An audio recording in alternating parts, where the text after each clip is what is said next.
by faith alone. This video has been put together for Caleb Boyd. He thanked me for putting together the last video and asked if I had any more photos. Well, Caleb, I think I can do a little bit better than that, though I will send you some more photos.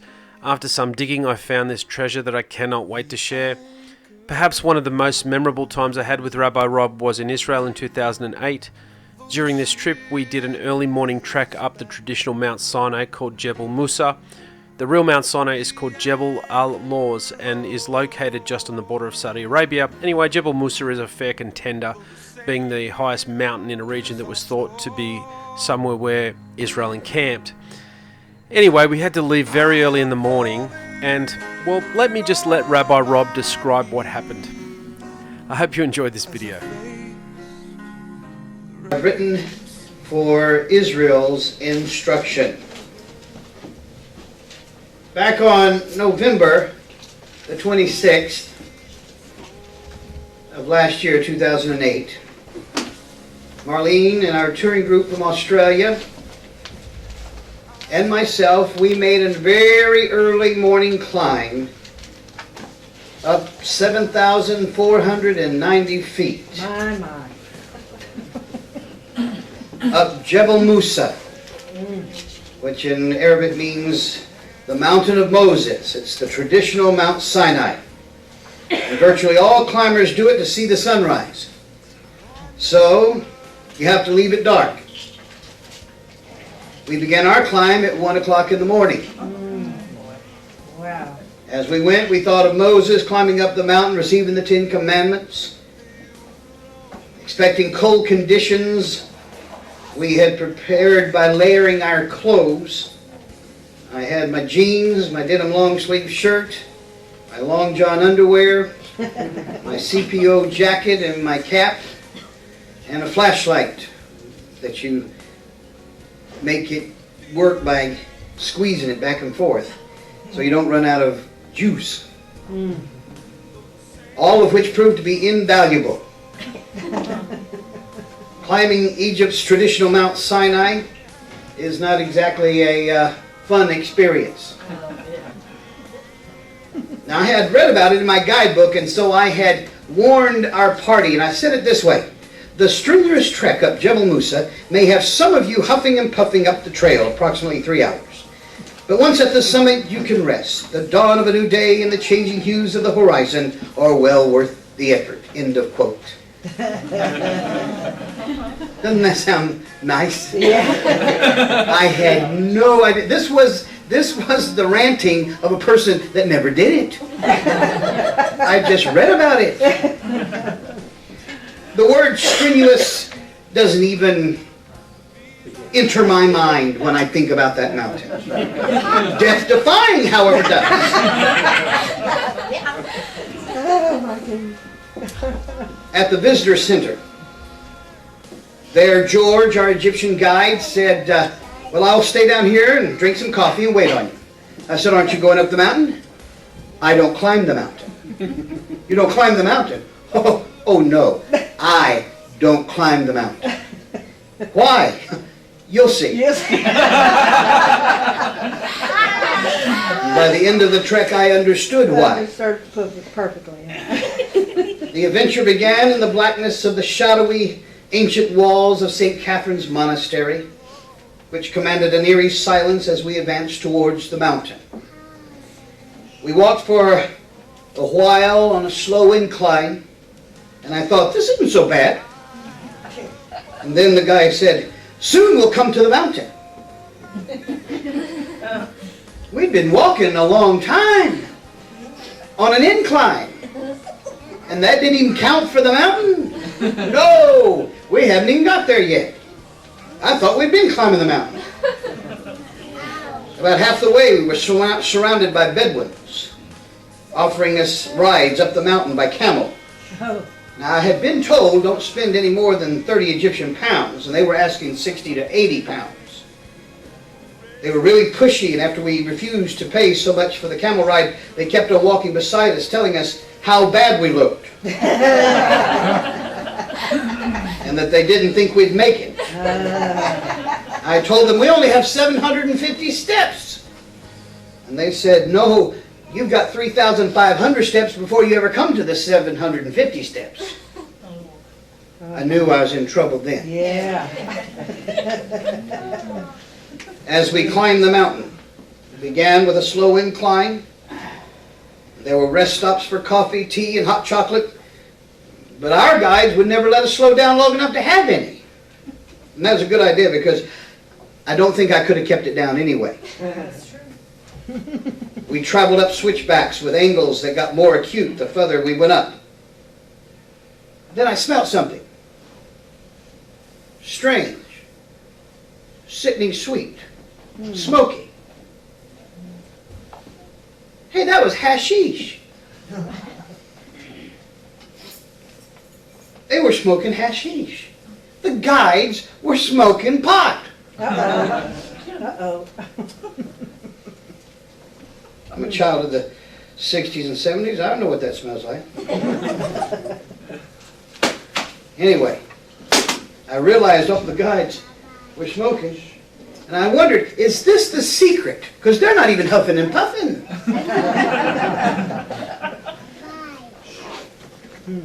The camel guys, each one of them kept saying, oh, mister, it's far. It's far. You don't look so good. I don't think you're going to make it. Look at your wife. She's not going to make it. Take the camel. Nope, I'm not taking the camel. I'm going to make it. I'm going to walk up that thing on my own 2 feet. I'm going to make it. About a quarter of the way up, I began to really get winded. I looked at Marlene, and she was showing signs of fatigue. I was freezing. We were both cold and tired. I realized I was going to have to do something. It was getting harder and harder to put one foot in front of the other. Maury and Jason and Shabnam, the close friends from Campbelltown in the congregation there, kept helping us up the mountain. And by the time we got nearly half the way up, we were resting more than we were walking. And falling further and further behind from the group. I hired a camel. I hired 2 camels. I never appreciated an animal so much in all of my born days. As they were lifting me up, I got a cramp right in the groin. But that was a welcome feeling because I thought I was dead. Oh my goodness. You think I'm kidding, I'm not. I welcomed the pain because it told me I could still feel. Marlene's Campbell tried several times to take off running away in a gallop. She started screaming for me. There wasn't nothing I could do. I was up on a big old camel myself. Fortunately, the Bedouin stopped it every time by merely clicking his tongue. Oh my. She was so scared. Besides us was a sheer drop-off Uh-oh. that we could not see clearly until we came back down off the mountain. But we knew that it was a drop-off, and we knew we were on a mountain. Do the math. Yeah. So she started screaming. She said, it's getting too close to the edge. Tell him to make the camel come back from the edge. I said, honey, trust your camel. He doesn't want to die either. Trust your camel. He'll do everything he can to keep you both safe. And she just began to cry. That's a helpless feeling for me. I don't like to see her cry. And then I heard something. She was praying. And as she prayed, I said, honey, just trust the camel. In just a few seconds, she straightened up in her saddle and then said, hey, the stars sure are beautiful. It was at that time I realized, hey, they really are. We saw millions and millions of stars that I haven't seen since I was a kid because there's no light pollution up on the mountain. It was gorgeous. Wasn't it, Brother Steve? Incredible. And I just thought to myself, where have they been? There's millions of them. They've been there all the time, but we've just been so polluted with a lot less glorious sights that we've been cheated out of those sights.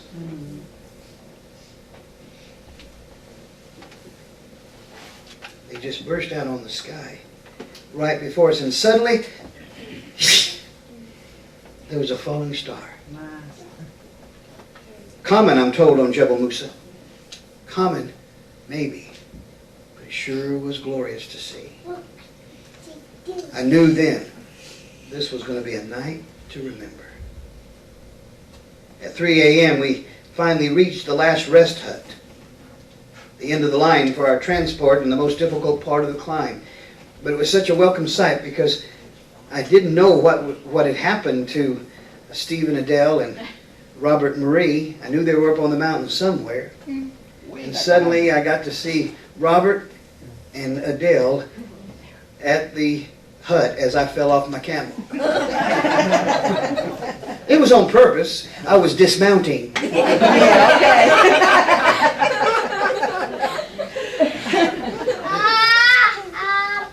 I kept on doubting the sanity of my mind.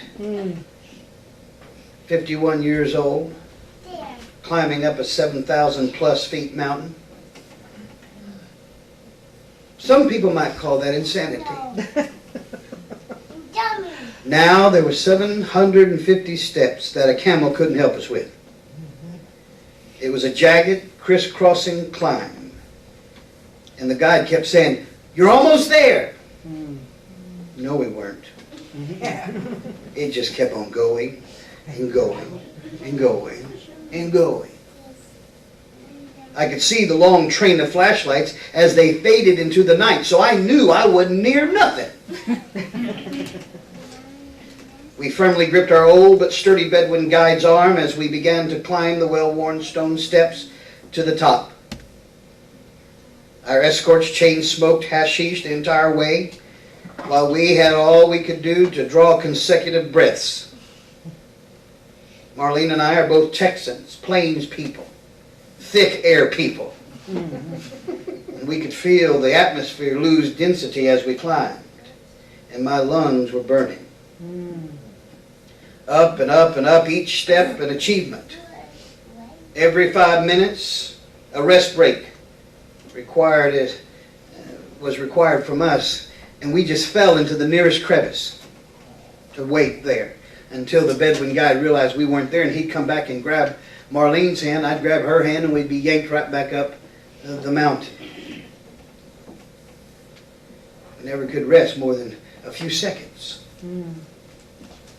The wind howled, the stars shone, and we concentrated on planting each foot on the next step. There had been accidents on the mountain, and there's no guardrail, and it's definitely a do this at your own risk venture. Dancing lights from the other flashlights gave us a hint of where we were going. Strong hands pulled us up as we made excruciatingly slow progress upwards and onwards. But the scenery was surreal. The smells were surreal. It just seemed like I was watching me doing what I was doing, and I couldn't believe it.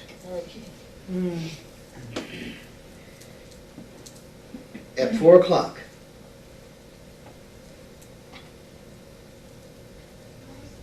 the guide came and got me and planted my shoulders against the rock. I said, "No, no, no, I can go on. Just give me a little more time. I can make it."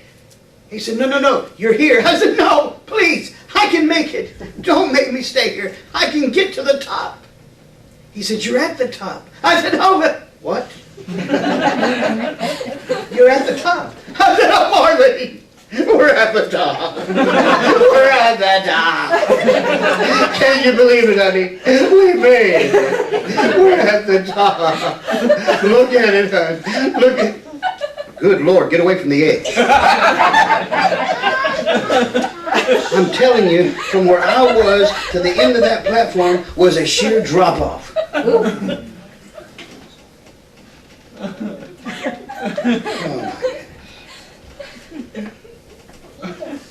He showed me a good place to watch the sunrise. And so we waited, and I realized how close to the edge we were, and I didn't care. I was beat. See, Yahweh had been dealing with my fears of heights. He'd been dealing with a bunch of fears on this trip. Yes, he has. Suddenly the foggy sky began to be lit up, and I could see that it was foggy.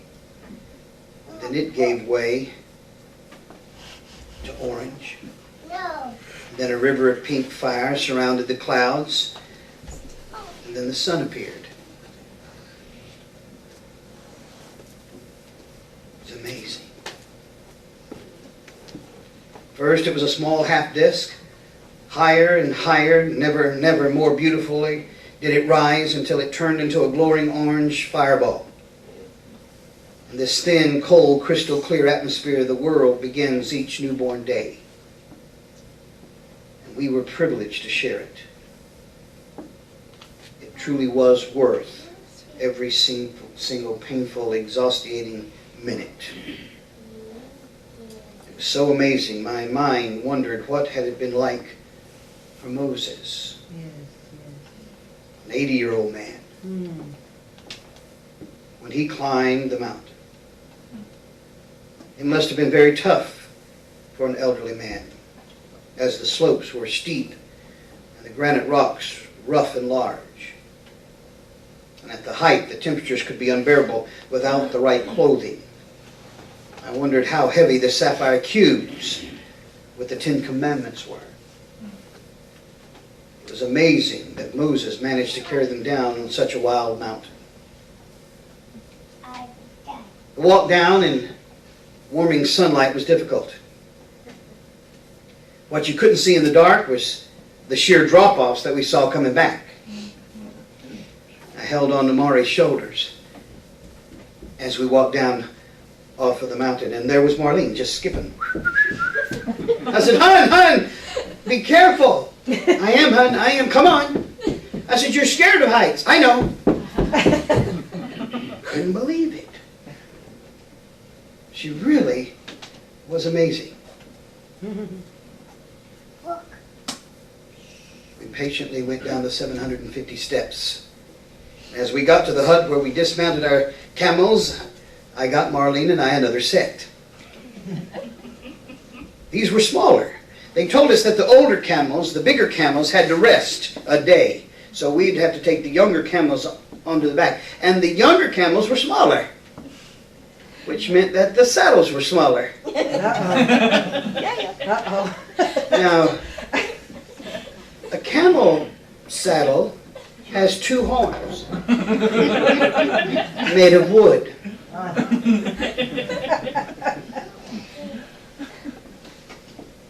Unlike the way up, each painful step reminded me of my manliness. And Marlene heard me going, "Oh, oh. Are you okay, hon?" "Oh, yeah. Just fine." Oh my goodness.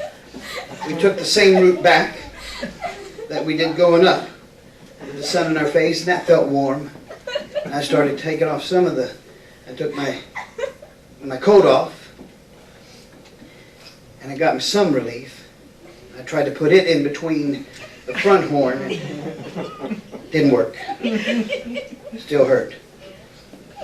When we got to the bottom, our guide informed us that it had been around 30 degrees up there. We were happier knowing that after the fact. When we got back to the hotel, we had to hurry, eat breakfast, pack, and get our luggage out to the bus because we had to go through the wilderness. No time to rest. As we traveled, I was thinking about what we had been through. How rough it had been for poor Moses. And then as I looked out of the desert that we were traveling in, the desert that the Israelites wandered in for 40 years. Sinai. Hot, rough, beautiful, yes. Someone could easily lose his mind wandering just a month out here. I thought I'll never criticize him again. Oh, anybody can be cocky when you haven't experienced anything. That's very true. When I saw what I saw, a newborn respect flooded my heart for our ancestors. On my own, I couldn't have lasted 3 days out there. So I want to talk